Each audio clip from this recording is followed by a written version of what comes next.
예, 우리 같이 인사 나누겠습니다. 일주일 동안 애쓰셨습니다. 예, 은혜 받고 돌아갑시다. 예, 이 시간에는 예레미야 31장 31절부터 33절 말씀까지 읽었습니다. 은혜 받을 말씀의 제목은 우리는 언약궤입니다 입니다. 우리는 언약궤입니다.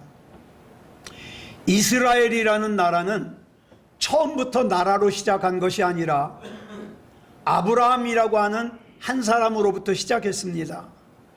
한 사람이 한 족속이 되고 한 족속이 한 민족이 되고 그 민족이 창세기 46장을 보면 야곱의 인도로 애굽으로 가서 430년을 살게 되는데 그 430년 후에 출애굽을 할 때 보니까 민수기 1장 46절에 남자 장정만 60만 3,550명이라 그랬어요.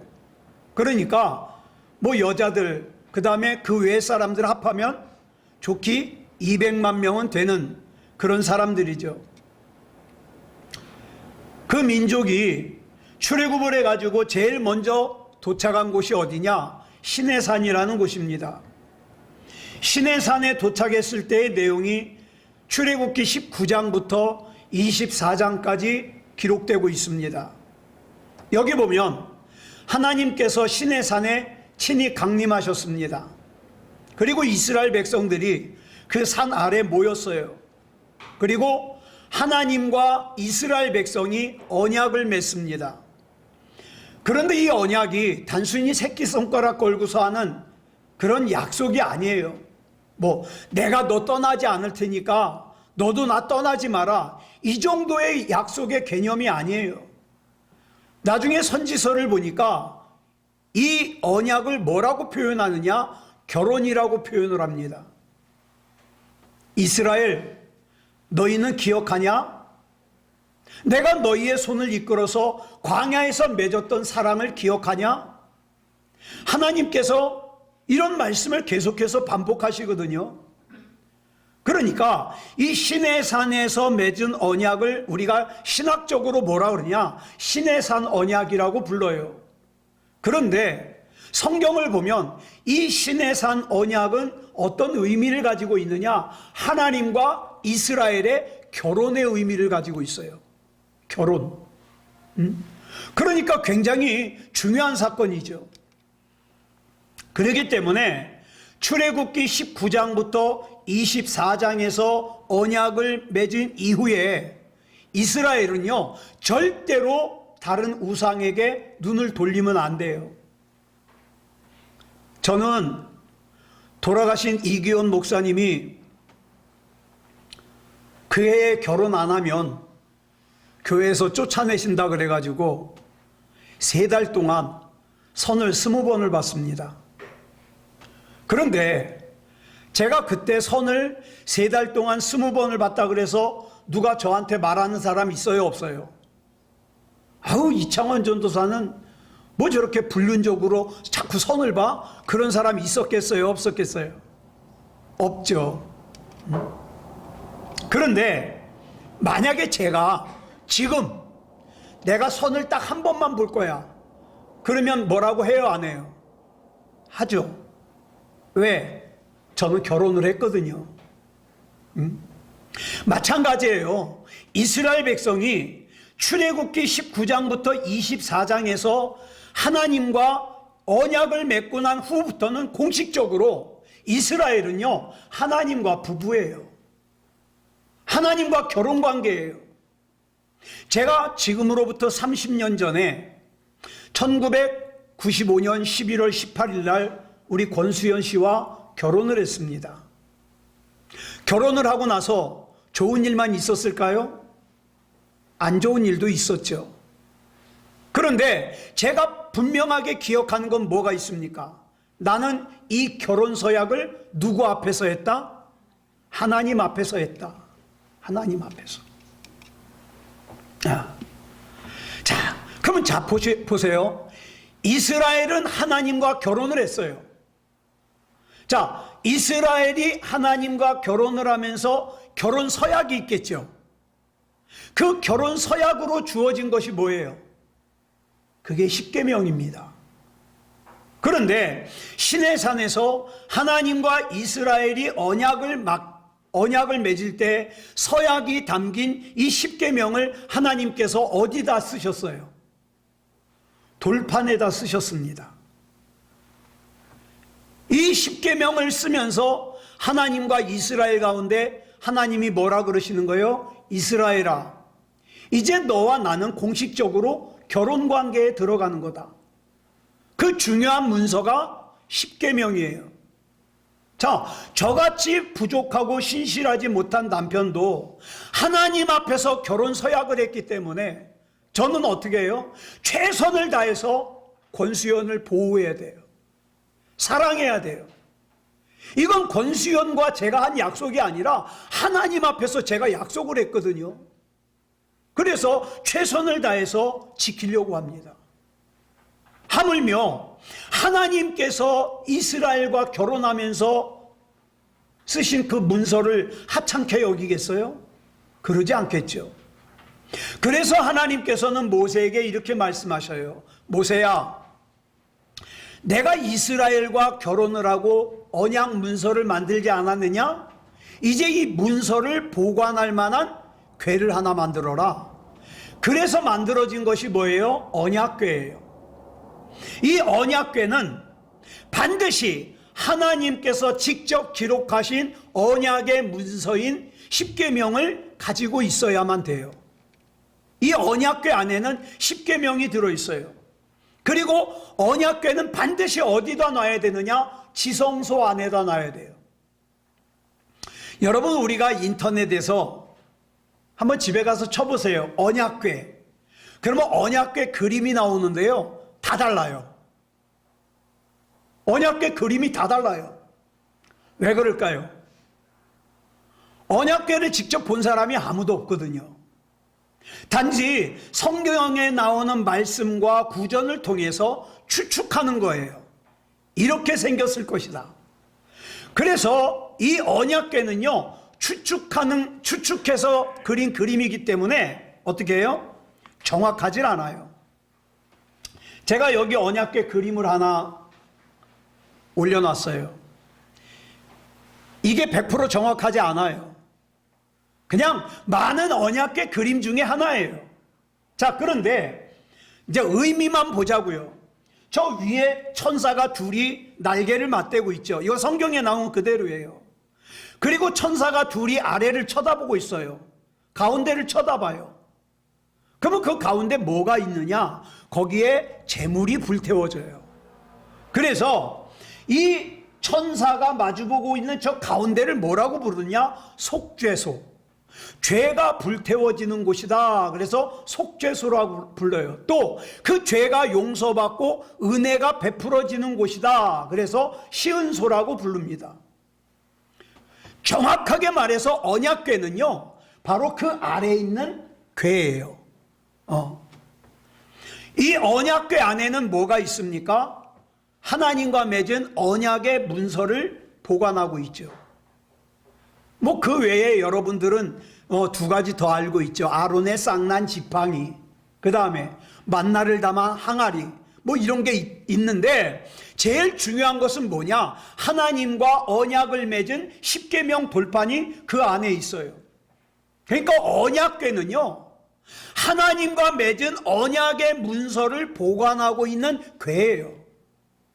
우리는 흔히 이 언약궤를 뭐라 그럽니까? 하나님께서 임재하시는 것을 상징한다 그래요.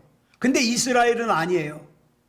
유대인들은요, 이게 상징이 아니라 실제로 하나님께서 임재하시는 곳이다, 이렇게 생각해요. 그 근거로 민수기 7장 89절을 보면 이렇게 말씀하고 있어요. 시작. 모세가 회막에 들어가서 여호와께 말하려 할 때에 증거궤 위 속죄소 위에 두 그룹 사이에서 자기에게 말씀하시는 목소리를 들었으니 여호와께서 그에게 말씀하심이었더라. 여기 보니까 모세가 회막에 들어갔을 때 하나님의 음성을 직접 들었는데 그 음성이 어디서 나왔다고요? 증거궤 위, 속죄소 위 두 그룹 천사 사이에서 나왔다 그랬어요. 그래서 유대인들은 언약궤를요, 하나님이 임재하시는 상징 정도가 아니야, 언약궤는 실제로 하나님께서 임재하시는 곳이야, 이렇게 생각해요. 그래서 이 언약궤를 또 뭐라고도 부르느냐? 여호와의 보좌, 즉 하나님이 앉으시는 의자, 이렇게도 불러요. 우리가 성경을 읽을 때 여호와의 보좌라는 말이 많이 나와요. 이 여호와의 보좌를 우리는 그냥 의자를 생각하잖아요. 근데 유대인들은 아니에요. 여호와의 보좌라고 성경에 나오면 뭘 생각해요? 언약궤를 생각해요. 그리고 전에도 말씀드렸죠. 유대인들은 하나님의 이름을 함부로 못 불러요. 그래서 여호와의 보좌인데 여호와를 부를 수가 없잖아요. 그래서 여호와 대신에 다른 단어를 갖다가 붙이는데 그걸 뭘 부르느냐? 은혜 또는 긍휼, 이거를 갖다가 통틀어서 히브리어로 뭐라 그런다 그랬어요? 호세아서에서 헤세드라 그런다 그랬어요. 하나님의 성품을 통틀어서 말하는 단어 헤세드. 그래서 유대인들은 이 보좌를 헤세드의 보좌, 은혜의 보좌, 긍휼의 보좌, 이렇게 부릅니다. 히브리어 4장 16절을 보면 이런 말씀이 나와요. 시작. 우리는 긍휼하심을 받고 때를 따라 돕는 은혜를 얻기 위하여 은혜의 보좌 앞에 담대히 나아갈 것이니라.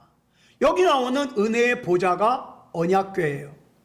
그러니까 언약궤는 유대인들이 뭐라 그래요? 또 다르게 하나님께서 앉으시는 의자. 그리고 하나님께서 언약궤에 앉으셨을 때 뭐가 보여요? 발이 보이겠죠. 그래서 구약성경 10편 99편 5절을 보면 이런 표현을 하는 거예요. 시작. 너희는 여호와 우리 하나님을 높여 그의 발등상 앞에서 경배할지어다. 어떤 이미지예요? 하나님이 보좌에 앉아 계셔요. 그러면 그 하나님 앞에 고개를 숙이면 뭐가 보여요? 발이 보이죠. 그 발등상 앞에서 경배할지어다, 이 말이에요. 자, 그러면 한번 생각해 봐요. 자, 40년 동안 이스라엘이 언약궤를 앞세워서 광야를 방황했어요. 그죠? 머물러 있던 구름, 이 구름을 갖다가 히브리어로 쉐키나이라 그래요. 구름 기둥, 불 기둥. 이 구름이 떠올라서 움직이면요, 이스라엘은 어떻게 합니까? 보따리 싸요. 그리고 언약궤를 앞으로 해서 움직입니다. 그러다가 그 구름이 가다가 멈추는 곳이 어디든지 구름이 멈추면 언약궤를 내려놔요. 그리고 짐을 풀어요. 텐트를 쳐요. 그런데 공교롭게도, 자 보세요. 구름이 멈추고 언약궤를 내려놓은 곳이 어제까지만 하더라도 사람들이 거기서 우상 숭배를 하던 곳이에요. 그러면 이곳이 지성소가 될 수 있어요, 없어요? 언약궤가 있는 곳은 지성소라 그랬죠? 근데 어제까지 우상을 섬기던 곳에 언약궤를 내려놨어요. 그러면 그곳이 지성소가 될 수 있어요, 없어요? 아주 중요한 거예요. 될 수 있어요, 없어요? 있습니다. 왜요? 언약궤가 거기 있거든요. 자, 그럼 다시, 잠시 전까지만 하더라도 언약궤가 있었는데, 그래서 그것이 지성소였는데 구름이 떠올라서 언약궤를 옮겼어요. 그럼 그 언약궤가 있던 자리가 지성소예요, 아니에요? 아닙니다. 지성소가 되는 조건은 단 한 가지예요. 깨끗한 땅? 아니요. 평평하고 돌이 없는 좋은 땅? 아니요. 조건이 뭐예요? 언약궤가 반드시 있어야 돼요. 자, 언약궤가 구름을 따라가서 새로운 곳에 놓였어요. 그곳이 어제까지 우상을 섬기던 곳이든지 아니면 자갈이 많아서 불편한 곳이든지 그 상관없어요. 지성소가 구름이 멈춰서 지성소가 언약궤가 내려진 곳은요, 그곳은 지성소가 되는 거예요. 풀을 제거하지 않았더라도, 돌을 제거하지 않았더라도, 물로 깨끗하게 청소하지 않았더라도 언약궤가 멈춰섰다면 그곳은 지성소가 되는 거예요. 그러니까 이 지성소라는 것은요, 정해진 장소가 아니에요. 움직이는 곳이에요.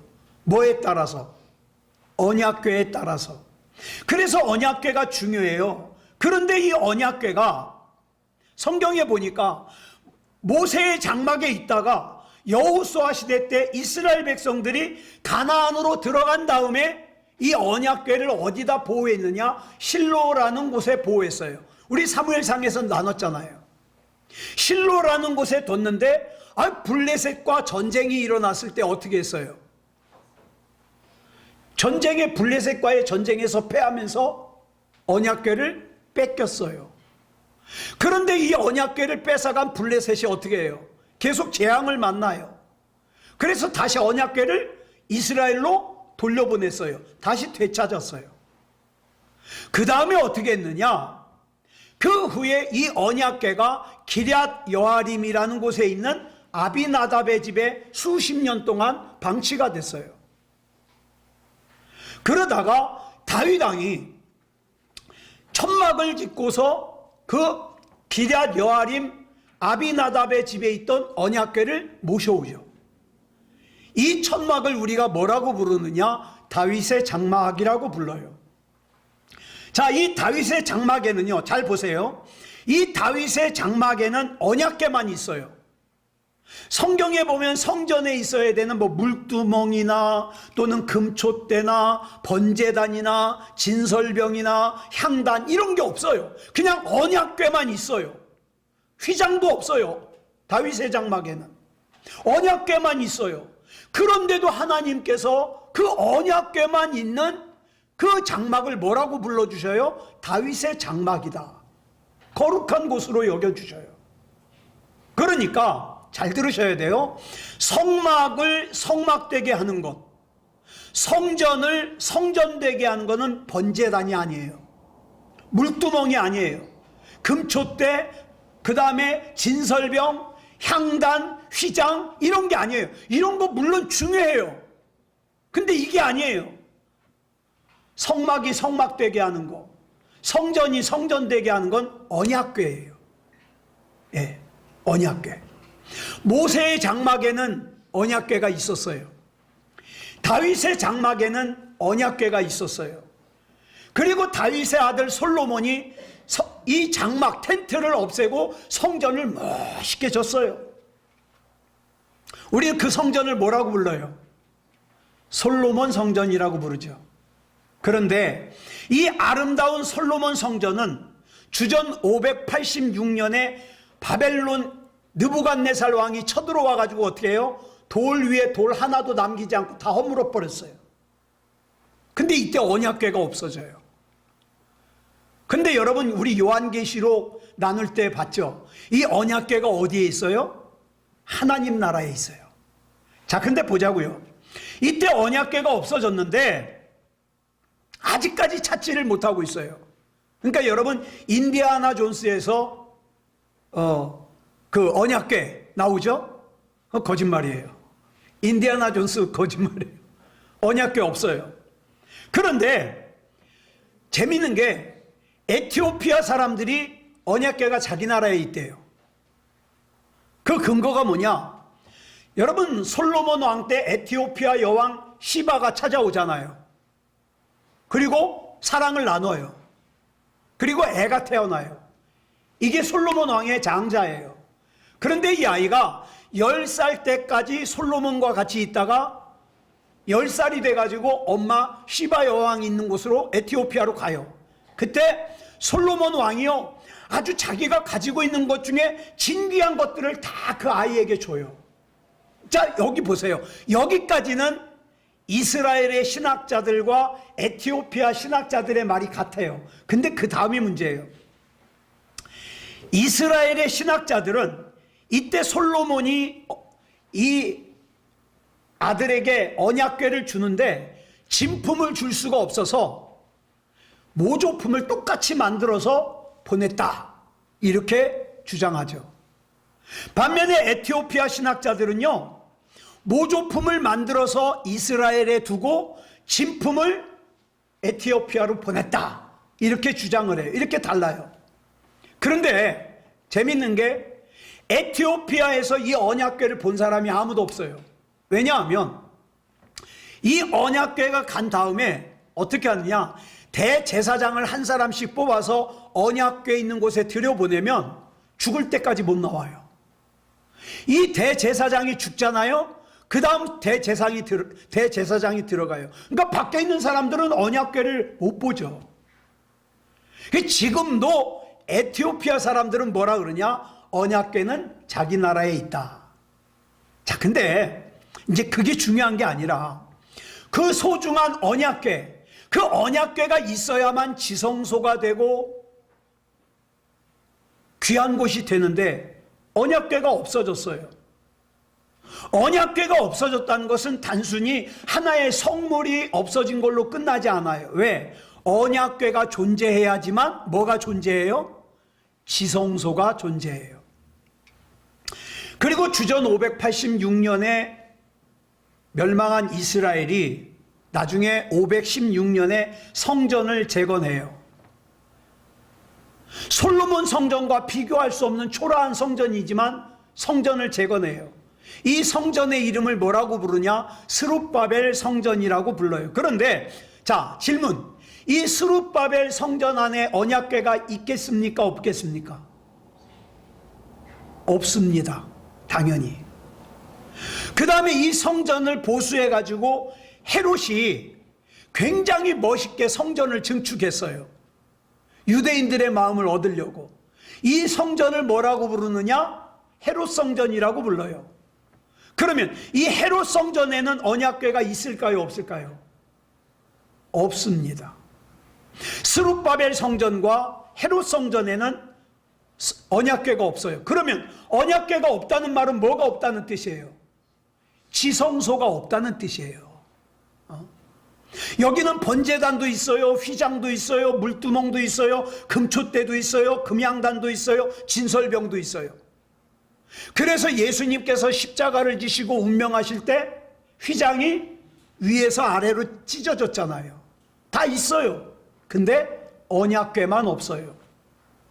그런데도 성전이래요. 자, 그러면 언약궤가 없는데 어찌 성전이라고 할 수 있을까요? 오늘 우리가 이걸 살펴보려고 그래요.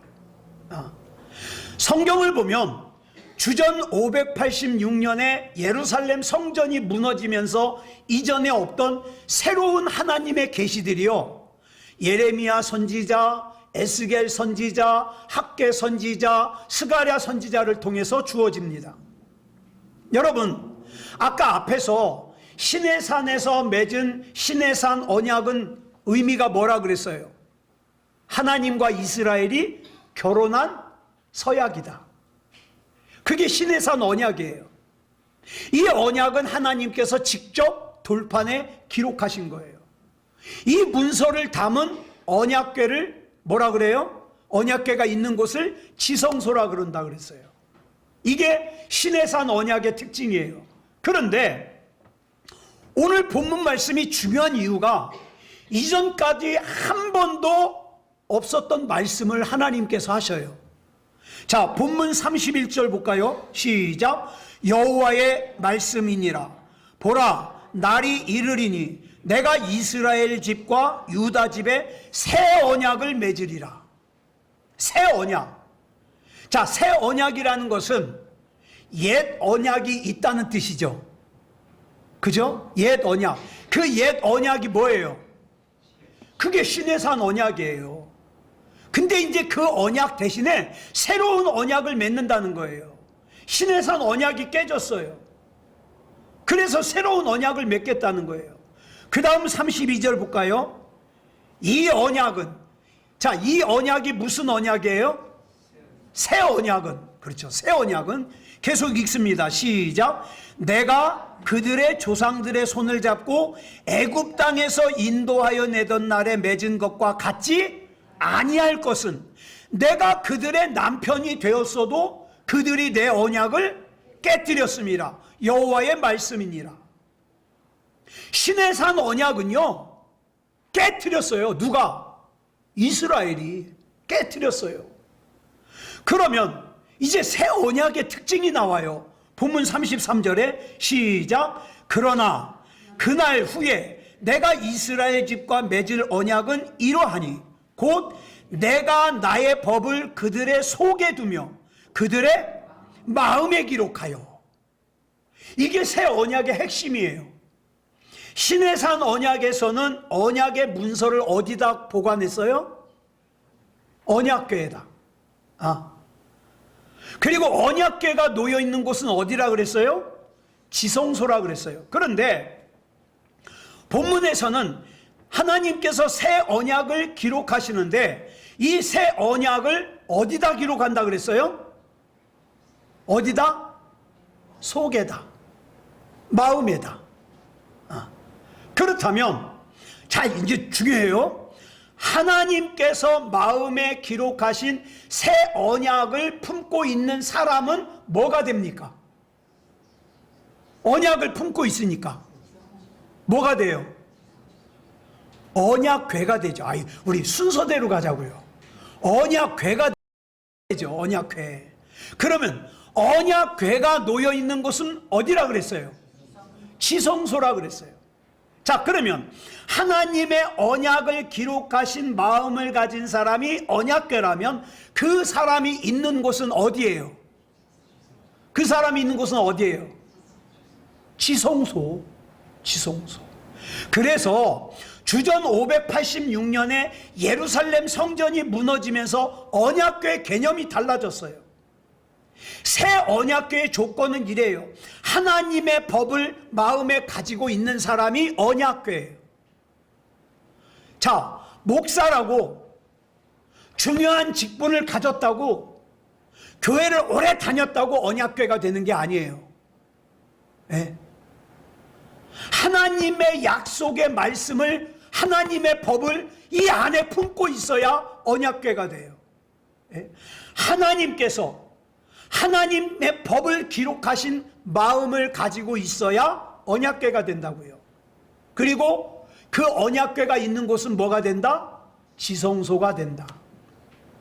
그런데 신약에서 사도 바울이 그 하나님의 법을 마음에 품고 있는 걸 또 다르게 이렇게 표현을 해요. 성령께서 인치신다. 도장 찍는다. 이렇게 표현을 해요. 성령께서 내 마음에, 내 영혼에 표시를 하셨다면 나는 언약궤가 되는 거예요. 그러면 내가 있는 곳은 어디가 돼요? 지성소가 돼요. 자, 그러면 질문 하나 드리겠습니다. 우리 새소망교회는 지성소가 있습니까? 없습니까? 예? 지성소가 있어요? 없어요? 옛날 솔로몬 성전에도 없던 것이, 예? 헤롯 성전에도 없던 것이, 스룹바벨 성전에도 없던 것이 우리 새소망교회는 있어요? 없어요? 있습니다. 우린 지금 어디서 예배 드리고 있어요? 지성소에서 예배 드리고 있어요. 이창원 목사의 소원은요, 우리 새소망교회에 언약궤가 좀 많았으면 좋겠어요. 언약궤가. 여러분이 언약궤라면 여러분이 있는 곳은 지성소가 되는 거예요. 자, 이따가 예배를 마치고 여러분이 집에 가셨어요. 자, 그러면 여러분의 집이, 만약에 여러분이 정말 하나님의 법을 이 마음에 품고 있는 언약궤라면 여러분이 있는 집은 뭐가 되는 거예요? 뭐가 돼요? 지성소가 되죠. 자, 그러면 새소망교회가 더 거룩한 지성소예요? 여러분의 집이 더 거룩한 지성소예요? 이거 뭐라고 대답하지? 에? 같아요. 왜 같아요? 에? 그렇죠. 언약궤가 같으니까 같죠. 그렇죠? 이제 알겠죠? 예. 여러분, 우리 새소망교회랑 여러분의 집이랑 같아요. 예? 왜? 언약궤가 똑같거든. 이걸 이해하신다면 여러분, 교회에서의 모습과 집에서의 모습이 다르면 돼요, 안 돼요? 안 돼요. 여러분, 목사한테 잘 보이려고 거룩한 척 할 필요 없어요. 교회 와가지고 다른 성도들에게 잘 보이려고 거룩한 척 할 필요 없어요. 중요한 원리만 알면 돼요. 나는 언약궤다. 내가 있는 곳은 지성소다. 그렇기 때문에 내가 있는 곳은 직장도 우리 집도 세소망교회도 똑같다. 그렇죠? 똑같다. 하나님께서 내 마음에 하나님의 법을 기록하셨다면, 성령께서 내 영혼에 표시를 하셨다면, 나는 이 땅에서 뭐로 살아야 돼요? 언약궤로 살아야 돼요. 언약궤로. 내가 밟는 곳은 지성소예요. 이 말은 다시 말해서 우리는 일평생 어디서 살아요? 지성소에서 살아요. 그런데 본문에 보니까, 구약 성경을 보니까 하나님께서 두 그룹 사이에 계신다 그랬어요. 아까 말씀드렸죠?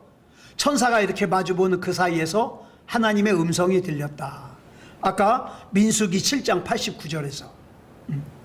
즉 하나님께서는 언약궤 안에 계신다는 거예요. 네. 그러면 여러분, 지금 하나님은 어디에 계십니까? 언약궤인 내 안에 계셔요. 그러니까 여러분, 이 중요한 의미를 놓치고 교회만 왔다 갔다 한다? 이건 굉장히 큰 실수예요.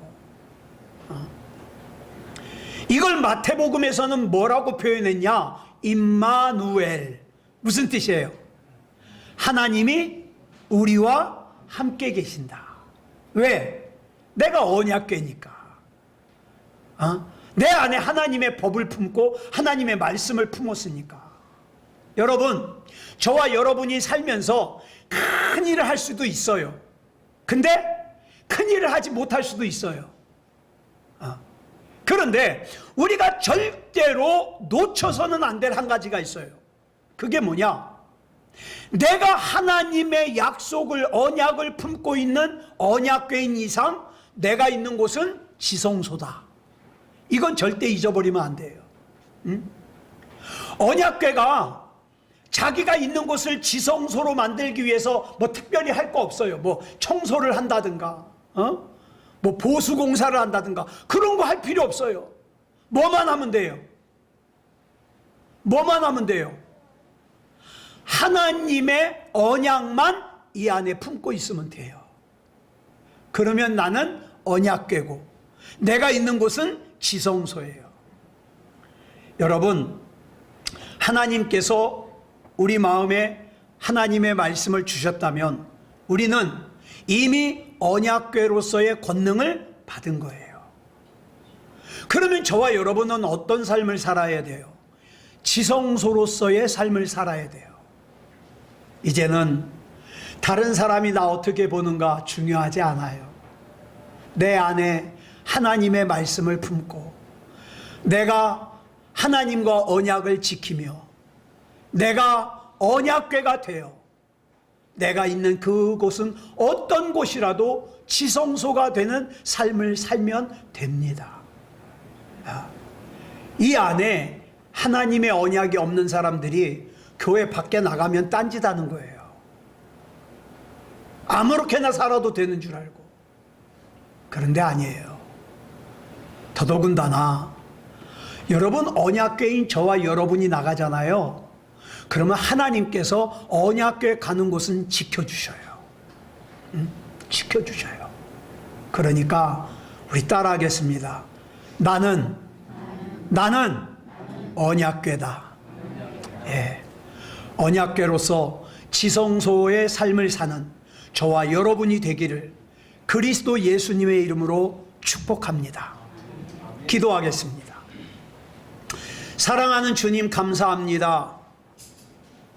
오늘 이 시간 옛 언약이 폐해지고 새 언약이 주어졌는데 그 새 언약이 내 마음에 새겨졌기 때문에 나는 지금 언약궤이고 내가 있는 곳은 지성소라는 말씀을 나눴습니다.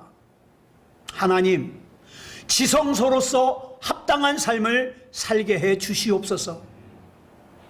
우리 사랑하는 성도들, 이 땅 살아갈 때에 이스라엘이 언약궤를 앞세울 때 가로막았던 물도 갈라지고 또 전쟁에서도 이기고 하나님께서 앞에서 옆에서 뒤에서 보호하시며 승리했던 것을 기억합니다.